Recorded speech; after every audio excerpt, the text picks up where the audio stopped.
नमस्कार दोस्तों। ये कहानी एक खूबसूरत विधवा महिला और 3 साधुओं की है।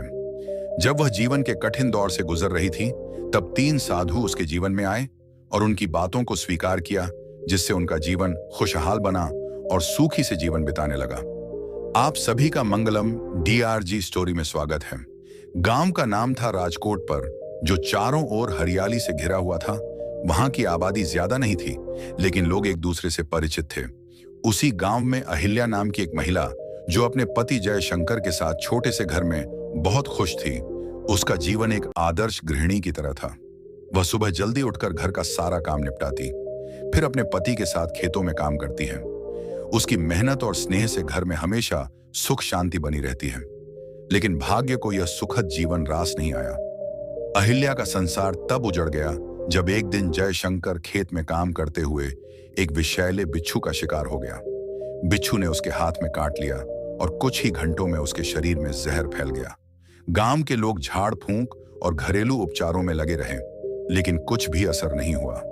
अंततः जयशंकर की मृत्यु हो गई। यह खबर सुनते ही अहिल्या पर परमाणु बिजली गिर पड़ी। वह पति के शव से लिपट कर रोने लगी। उसकी आंखों से आंसू रुकने का नाम ही नहीं ले रहे थे। गांव की महिलाएं उसे समझाने आईं, लेकिन उसकी हालत देख सबका मन द्रवित हो गया। उसका पूरा संसार ही खत्म हो चुका था। वह सोच भी नहीं सकती थी कि अब उसके जीवन का क्या होगा। उसकी दुनिया का केंद्र ही छिन गया था।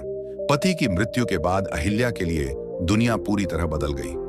पहले जो रिश्तेदार और पड़ोसी उसे सम्मान देते थे, वहीं अब उससे दूरी बनाने लगे।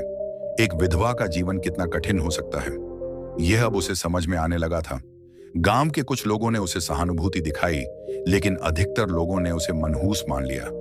अब वह अकेली थी, असहाय थी, और गांव में ऐसी मान्यता थी कि किसी स्त्री के विधवा होने का कारण केवल उसके पिछले जन्म के पाप होते हैं।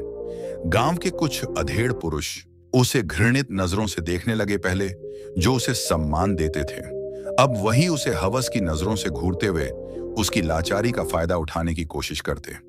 एक दिन जब अहिल्या अपनी टूटी हुई झोपड़ी के बाहर बैठी थी, तो उसने देखा कि गांव के बाहरी मार्ग पर 3 तेजस्वी साधु चले आ रहे थे। वे दीर्घ सफेद दाढ़ी और भगवा वस्त्र धारण किए हुए थे। उनके चेहरे पर दिव्य आभा थी और उनकी आंखों में अपूर्व शांति झलक रही थी। गांव वालों ने साधुओं के आगमन की सूचना पाते ही उन्हें घेर लिया। सभी श्रद्धा से उनके चरणों में झुके और आशीर्वाद की याचना करने लगे। गांव के मुखिया ने विनम्र स्वर में प्रार्थना की, महाराज कृपया कुछ समय के लिए हमारे गांव में ठहरे हैं। हमें आपके आशीर्वाद और ज्ञान की अत्यंत आवश्यकता है। तीनों महात्मा ने सहर्ष सहमति दे दी। तभी उनकी दृष्टि पास बैठी अहिल्या पर पड़ी। उनमें से सबसे वृद्ध साधु ठहर गए। उन्होंने अहिल्या को ध्यान से देखा और बोले, यह स्त्री या बार गश्त से गिरी है, किंतु इसका भाग्य विलक्षण है। गांव वाले हतप्रभ रह गए, जिससे वे अभागिन और अब शग्न नहीं मानते थे। उसके भाग्य को महात्मा ने विशेष क्यों कहा? कुछ लोग संशय में पड़ गए, तो कुछ उत्सुकता से महात्मा की बातों को समझने का प्रयत्न करने लगे। अहिल्या स्वयं भी चकित थी। वर्षों से जिस समाज ने उसे हाशिए पर रखा था, आज उन्हीं के सामने एक महाजन ने उसके भविष्य को असाधारण घोषित कर दिया था। उसके मन में असंख्य प्रश्न उठने लगे। ये महाजन कौन है और मेरे भाग्य के विषय में ऐसा क्या देख लिया इन्होंने? क्या मेरा जीवन सच में बदलने वाला है? तीनों साधु गांव के बीच स्थित एक प्राचीन मंदिर में ठहरे। यह मंदिर वर्षों से वीरान पड़ा था, लेकिन उनके आगमन से वहां एक नई ऊर्जा लौट आई। गांव वाले बड़ी श्रद्धा से उनके प्रवचन सुनने आने लगे, मगर अहिल्या को मंदिर में प्रवेश करने की अनुमति नहीं थी। हर बार जब मंदिर के द्वार तक पहुंचती, गांव के लोग उसे दुत्कार कर भगा देते। रात को जब सभी लोग अपने घर लौट गए, तब अहिल्या हिम्मत जुटाकर मंदिर के पास पहुंची। वहां असमंजस में थी। क्या सच में साधु उससे मिलना चाहते हैं? क्या उसे भी मुक्ति का अधिकार है? धीरे धीरे उसने मंदिर के भीतर कदम रखा। दीपक की मध्यम रोशनी में तीनों साधु शांत भाव से ध्यान मग्न बैठे थे। जैसे ही अहिल्या उनके सामने पहुंची, तीनों ने अपनी आंखें खोली। कुछ देर की नीरवता के बाद एक साधु, जिनका नाम वशिष्ठ परमानंद था, बोले, पत्री, तुम हमसे क्या चाहती हो? अहिल्या की आवाज कांप रही थी, पर उसने साहस जुटाकर कहा, मुझे समझ नहीं आता कि मेरा जीवन इतना दुख में क्यों है। मैंने किसी का क्या बिगाड़ा है? तब मूर्ति देवानंद मुस्कुराए और बोले, हिसार में कोई भी अकारण नहीं आता। तुम्हारे पूर्व जन्मों के कर्म ही तुम्हारे वर्तमान जीवन को प्रभावित कर रहे हैं। लेकिन घबराओ मत, हर कर्म को नए कर्मों से बदला जा सकता है। अहिल्या आंखों में आंसू छलक आए। उसने कंपाते स्वर में पूछा, क्या मैं अपना भाग्य बदल सकती हूं? ज्ञान साधक शरण परमानंद ने उत्तर दिया, मगर इसके लिए तुम्हें कठिन परीक्षाओं से गुजरना होगा। क्या तुम तैयार हो?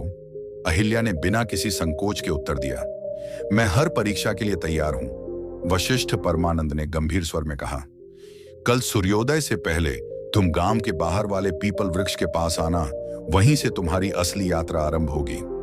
अगले दिन यह खबर पूरे गांव में जंगल की आग की तरह फैल गई। लोग अलग अलग अनुमान लगाने लगे। क्या महात्मा उसे कोई वरदान देंगे या कोई श्राप? कहीं यह स्त्री पूरे गांव के लिए संकट का कारण तो नहीं बन जाएगी? कुछ लोग उसे सहानुभूति से देख रहे थे तो कुछ अब भी घृणा से। मगर अहिल्या को इन बातों से कोई फर्क नहीं पड़ा। रात के समय वह गांव के बाहर जंगल के किनारे पहुंची। वहां पहले से ही तीनों साधु वशिष्ठ, परमानंद, देव आनंद और शरण आनंद खड़े थे। हवा में एक रहस्यमयी शांति थी। वशिष्ठ परमानंद बोले, पुत्री, तुम्हें इस जंगल में पूरी रात अकेले बितानी होगी।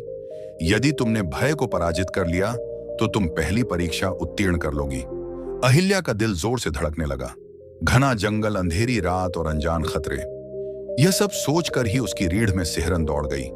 लेकिन उसने अपने भीतर के साहस को समेटा और हामी भर दी। तीनों साधु जंगल के अंधकार में लुप्त हो गए। अब वह बिल्कुल अकेली थी। जैसे जैसे रात गहराने लगी, जंगल का माहौल डरावना होता गया। सूखी पत्तियों की सरसराहट, उल्लुओं की भयंकर आवाज है और हवा में अजीब सी फुसफुसाहटें गूंजने लगे। अचानक उसे महसूस हुआ कि कोई परछाई उसकी ओर बढ़ रही है। उसका दिल जोर जोर से धड़कने लगा। क्या यह कोई जंगली जानवर है या कोई आत्मा? उसके पैर कांपने लगे। एक पल को लगा कि वह भाग जाए, मगर तभी उसे शरण आनंद की कही बात याद आई, यदि तुमने भय पर विजय पा ली तो तुम परीक्षा पास कर जाओगी।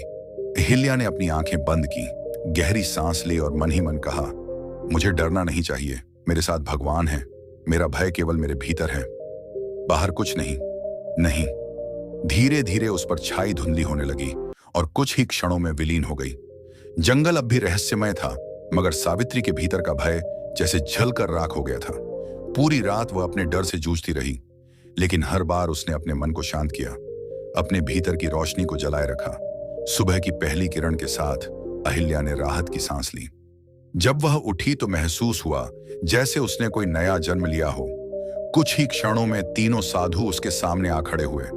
देव आनंद ने प्रसन्न होकर कहा, पुत्री, तुमने अपनी पहली परीक्षा सफलतापूर्वक उत्तीर्ण कर ली। अब तुम्हारे जीवन में बड़ा परिवर्तन आने वाला है। अहिल्या की आंखों में आत्मविश्वास की चमक थी। अब उसे समझ आ गया था कि भय केवल मन का भ्रम होता है। यदि हम उसका सामना करें तो वह खुद ही समाप्त हो जाता है। पहली परीक्षा में भय पर विजय प्राप्त करने के बाद अहिल्या के मन में आत्मविश्वास जाग उठा। अब वह अपने दुखों को भाग्य की कठपुतली मानने के बजाय उन्हें चुनौती देने के लिए तैयार थी। उसे एहसास हुआ कि जीवन में परिवर्तन केवल इच्छाओं से नहीं, बल्कि साहसिक कर्मों से आता है। वशिष्ठ परमानंद बोले, पुत्री, तुमने भय को परास्त कर दिया, परंतु आगे की यात्रा और कठिन होगी। अगली परीक्षा त्याग की है। क्या तुम इसके लिए तैयार हो? अहिल्या ने सिर झुकाकर उत्तर दिया, मैं तैयार हूं। देवानंद ने गंभीर स्वर में कहा, त्याग केवल धन नहीं, वस्त्र या किसी भौतिक वस्तु का नहीं होता। त्याग वह है जिसमें हम अपने सबसे प्रिय चीज को छोड़ने का साहस रखते हैं। आज तुम्हें उसी का त्याग करना होगा जो तुम्हारे हृदय के सबसे करीब है। सावित्री का मन विचलित हो गया। उसके पास वैसे भी अधिक कुछ नहीं था, मगर फिर उसे अपने स्वर्गीय पति जयशंकर की तस्वीर याद आई। यही एकमात्र निशानी थी जो उसे उनके प्रेम की याद दिलाती थी। जब भी वह अकेली महसूस करती, इस तस्वीर को देखकर सुकून पाती थी कि आंखों में नमी आ गई है। कांपते स्वर में उसने पूछा, क्या मुझे अपने पति की तस्वीर छोड़नी होगी? शरण आनंद मुस्कुराते हुए बोले, यदि वही तुम्हारे लिए सबसे प्रिय है दोहा, लेकिन याद रखना, त्याग तभी सार्थक होता है जब वह पूर्ण मन से किया जाए। जब तक तुम स्वयं इसके लिए तैयार नहीं हो, हम तुम्हें बाध्य नहीं करेंगे। अहिल्या गहरे विचारों में डूब गई। यह तस्वीर उसके अतीत की अंतिम स्मृति थी। क्या वहीं से छोड़ सकती है? क्या यह त्याग सही होगा? मगर फिर उसे एहसास हुआ कि यह तस्वीर केवल उसे बीते कल से बांध कर रख रही थी। वे हर रोज डे से देखकर उसी दर्द में डूबी रहती थी, उसी अधूरे प्रेम की पीड़ा को दोहराती थी। यदि उसे आगे बढ़ना है, यदि उसे अपने जीवन को नए सिरे से संभावना है, तो उसे अतीत से मुक्त होना ही होगा। उसने अपनी आंखें बंद की, गहरी सांस ली और फिर दृढ़ स्वर में कहा, मैं तैयार हूं। वशिष्ठ आनंद बोले, तो जाओ और इस तस्वीर को गांव के तालाब में प्रवाहित कर दो। अहिल्या गांव लौटी और अपनी झोपड़ी में जाकर एक पुराने संदक को धीरे से खोला। उसके भीतर वर्षों से सहेजी गई एकमात्र निशानी थी। उसके स्वर्गीय पति जयशंकर की तस्वीर। कांपते हाथों से उसने उसे निकाला और गहरे भाव से निहारा। उसकी आंखों में आंसू थे, मगर मन में अब संघकल था। गांव के कुछ लोगों ने उसे तालाब की ओर जाते देखा और फुसफुसाने लगे, ये पागल हो गई है, अपने पति की निशानी क्यों फेंक रही है? कहीं इन रम्हात्माओं ने इसे भ्रमित तो नहीं कर दिया? लेकिन अहिल्या ने किसी की भी ओर ध्यान नहीं दिया। वह धीरे धीरे तालाब के किनारे पहुंची, जहां पानी की लहरें शांत थीं। उसने तस्वीर को दोनों हाथों में थामा और एक आखिरी बार उस चेहरे को देखा जिससे उसका पूरा जीवन बंधा हुआ था। यह केवल एक तस्वीर नहीं थी, यह उसके सुख ही, उसके दर्द और उसके अतीत का प्रतीक। धीरे धीरे धीरे उसने तस्वीर को जल में प्रवाहित कर दिया। जैसे ही तस्वीर पानी में इब्भी, उसे महसूस हुआ कि वर्षों से जो एक अदृश्य भार उसके हृदय पर था, वह अब समाप्त हो गया। एक अजीब हल्कापन उसके भीतर भर गया, मानो वह किसी अदृश्य बेड़ियों से मुक्त हो गई हो। अब वह केवल अपने भविष्य की ओर देखना चाहती थी। जब वह जंगल लौटी, तीनों साधु वशिष्ठ, परमानंद, आनंद और शरण आनंद पहले से ही वहां उसका इंतजार कर रहे थे। उनकी आंखों में संतोष झलक रहा था। देवानंद बोले, पुत्री, तुमने त्याग की परीक्षा भी सफलतापूर्वक उत्तीर्ण कर ली। अब तुम उस बंधन से मुक्त हो चुकी हो जो तुम्हें अतीत से जुड़े हुए था। अहिल्या ने महसूस किया कि उसका मन अब पहले से अधिक शांत और मुक्त था। वह मुस्कुराई, एक ऐसी मुस्कान जो आत्मविश्वास और दृढ़ता से भरी थी। चरण आनंद ने गंभीर स्वर में कहा, अब तुम्हारी अंतिम और सबसे कठिन परीक्षा शेष है। यह परीक्षा न केवल तुम्हारी शक्ति को की, बल्कि तुम्हारे आत्मज्ञान को भी उजागर करेगी। अहिल्या ने बिना किसी संकोच के सिर झुकाया और दृढ़ स्वर में कहा, मैं तैयार हूं। साधु अहिल्या को लेकर एक ऊंची पहाड़ी पर स्थित प्राचीन मंदिर में पहुंचे। यह मंदिर कभी महान तपस्वियों की साधना स्थली था, मगर अब वहां वीरानी छाई थी, हवाओं में रहस्य था, वातावरण में एक गहरी शांति। वशिष्ठ परमानंद ने मंदिर के द्वार पर खड़े होकर कहा, अब तुम्हारी आत्मा की परीक्षा होगी। तुमने भय और मोह को त्याग दिया, लेकिन अब तुम्हें यह सिद्ध करना होगा कि तुम केवल अपने लिए नहीं, बल्कि दूसरों के लिए भी जी सकती हो। अहिल्या ने प्रश्न किया, मुझे क्या करना होगा? देवानंद गंभीर स्वर में बोले, गांव में एक वृद्ध महिला रहती है जिसका कोई सहारा नहीं है। वह बीमार और भूखी रहती है। तुम्हें अपनी झोपड़ी उसे सौंपनी होगी और अपना सारा भोजन भी उसे अर्पित करना होगा। अहिल्या चौंक गई। उसकी झोपड़ी भले ही छोटी थी, मगर वहीं उसकी एकमात्र शरण थी। वह अपना घर छोड़कर कहां जाएगी? इससे पहले कि वह कुछ कहती, शरण आनंद आगे बोले, इसके बाद तुम्हें 7 दिन जंगल में रहकर तपस्या करनी होगी। बिना भोजन और जल के यह परीक्षा तुम्हारे धैर्य, संकल्प और समर्पण की होगी। यदि तुम इसे पूरा कर लेती हो तो तुम्हारी आत्मा सच्ची मुक्ति की ओर बढ़ेगी। अहिल्या स्तब्ध रह गई। अब तक की परीक्षाएं कठिन थीं, मगर यह परीक्षा असंभव लग रही थी। क्या वह अपना घर और भोजन छोड़ सकती थी?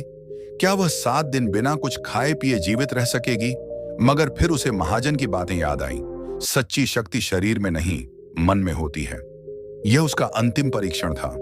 उसे यह भी पार करना था। उसने संकल्प लिया, अपनी आंखों में दृढ़ता भरी और कहा, मैं यह करने के लिए तैयार हूं। अहिल्या ने बिना किसी संकोच के अपनी झोपड़ी और भोजन उस वृद्ध महिला को अर्पित कर दिया गया। गांव के लोग यह देखकर दंग रह गए। ये क्या कर रही है? अपना सब कुछ क्यों छोड़ रही है? कहीं यह सच में महात्मा के प्रभाव में तो नहीं आ गई? लोगों की फुसफुसाहट उसके कानों तक पहुंची, मगर उसने ना कोई उत्तर दिए। अपनी राह पकड़ी और जंगल की ओर बढ़ गई। पहला दिन कठिन था। भूख उसकी चेतना को झकझोर रही थी, मगर उसने अपने विचारों को भटकने नहीं दिया। वह एक वृक्ष के नीचे बैठकर ध्यान में लीन हो गई। दूसरे दिन उसे प्यास ने सताना शुरू किया। होंठ सूखने लगे, शरीर थकान से भर गया। मगर उसने अपनी इच्छा को वश में रखा। उसने स्वयं को समझाया, यह बस शरीर की एक परीक्षा है, आत्मा को इससे क्या लेना देना। तीसरे दिन उसका शरीर कमजोर होने लगा, पैरों में कंपन था, मगर मन अब भी अडिग था। उसने हार मानने से इनकार कर दिया। चौथे दिन उसे लगा कि अब वह और सहन नहीं कर पाएगी। सिर चकराने लगा, दृष्टि धुंधली होने लगी, मगर तभी उसे महाजन की बातें याद आईं। शक्ति शरीर में नहीं, मन में होती है। यह सोचते ही उसे अपने भीतर से एक ऊर्जा का प्रवाह महसूस हुआ। उसने अपनी चेतना को शरीर से अलग कर ध्यान में प्रवेश किया। पांचवें और छठे दिन तक वह पूरी तरह ध्यान में इप चुकी थी। अब उसे भूख प्यास का अनुभव ही नहीं हो रहा था। यह कोई साधारण अवस्था नहीं थी, यह आत्मा की गहराई में उतरने की स्थिति थी। सातवें दिन जब सूरज उगा तो कुछ अद्भुत हुआ। सावित्री की आत्मा एक नई ऊर्जा से भर उठी। उसे ऐसा प्रतीत हुआ कि वह अब केवल एक साधारण स्त्री नहीं रही, बल्कि किसी दिव्य शक्ति से जुड़ चुकी है। सातवें दिन जब सावित्री ध्यान मग्न थी, तब अचानक वातावरण में एक दिव्य आभा प्रकट हुई। हल्की हवा चलने लगी, पत्तों की सरसराहट जैसे किसी दिव्य संगीत का आभास करा रही थी। धीरे धीरे तीनों साधु, वशिष्ठ, परमानंद, देव आनंद और शरण आनंद उसके सामने प्रकट हुए। वशिष्ठ परमानंद ने उसे गहरे प्रेम और गर्व से देखा और बोले, पुत्री, तुमने अपनी अंतिम परीक्षा भी सफलतापूर्वक उत्तीर्ण कर ली। अब तुम केवल एक विधवा नहीं, बल्कि एक सशक्त आत्मा बन चुकी हो। सावित्री की आंखों में श्रद्धा के आंसू छलक पड़े, मगर इस बार वे दुख के नहीं, बल्कि आत्मसंतोष के थे। देवानंद ने आगे कहा, अब तुम्हारे भीतर वह शक्ति है जिससे तुम न केवल अपना बल्कि दूसरों का भी जीवन बदल सकती हो। तुम आप अपने भाग्य की स्वामिनी हो, जो दूसरों को भी उनके अंधकार से निकालने में सक्षम है। अहिल्या ने महसूस किया कि उसकी आत्मा अब हल्की हो गई थी। वह वही स्त्री थी, मगर अब उसमें एक दिव्य तेज था। शरण आनंद ने अपने दोनों हाथ उठाए और आशीर्वाद देते हुए कहा, हम तुम्हें आशीर्वाद देते हैं कि आपसे तुम्हारा जीवन सुख, शांति और सम्मान से भरा रहेगा। तुम्हारा यह तपस्या केवल तुम्हारे लिए नहीं थी, बल्कि यह पूरे संसार के लिए एक संदेश है कि हर आत्मा में असीम शक्ति है, बस उसे पहचानने की आवश्यकता है। जैसे ही उन्होंने यह कहा, अहिल्या के चारों ओर एक दिव्य प्रकाश फैल गया। ऐसा लगा मानो पूरा ब्रह्मांड उसके भीतर की शक्ति को स्वीकार कर रहा हो। अहिल्या ने धीरे धीरे अपनी आंखें खोली। अब वह पहले से अधिक तेजस्वी, अधिक शांत और अधिक सशक्त महसूस कर रही थी। वह अब केवल एक साधारण स्त्री नहीं रही, वह एक प्रेरणा बन चुकी थी। जब अहिल्या गांव लौटी तो लोग उसे देखकर चकित रह गए। वह अब पहले जैसी नहीं थी। उसकी चाल में आत्मविश्वास था, उसकी आंखों में अद्भुत तेज था और उसके मुखमंडल पर शांति की दिव्य आभा झलक रही थी। वह अब कोई तिरस्कृत विधवा नहीं थी, बल्कि एक तेजस्वी, आत्मनिर्भर और सशक्त नारी थी। गांव के वही लोग जो कभी उसे अपशब्द नहीं मानते थे, आज श्रद्धा से उसके चरणों में झुक रहे थे। उन्होंने उसे सम्मानित किया और अपने मार्गदर्शक के रूप में स्वीकार किया। अब वह केवल अहिल्या नहीं थी, वह माता अहिल्या बन चुकी थी। उसकी यात्रा अब एक नई दिशा में बढ़ चुकी थी, एक ऐसी दिशा जहां वह दूसरों के लिए प्रकाश बनकर उनका मार्गदर्शन करेगी। दोस्तों, यह कहानी हमें सिखाती है कि परिस्थितियां कितनी भी कठिन क्यों ना हो, यदि हमारे भीतर साहस, आत्म संयम और सेवा का भाव है, तो हम अपने भाग्य को स्वयं बदल सकते हैं। दोस्तों, मुझे उम्मीद है कि इस कहानी से आपको कुछ सीखने को मिला होगा। अगर वीडियो अच्छी लगी हो तो वीडियो को लाइक और कमेंट में ओम नमो बुद्धाय अवश्य लिखें। हम आपसे मिलते हैं किसी और नई वीडियो में। तब तक के लिए अपना ख्याल रखना। ओम नमो बुद्धाय। मैं आपका मित्र दयाराम।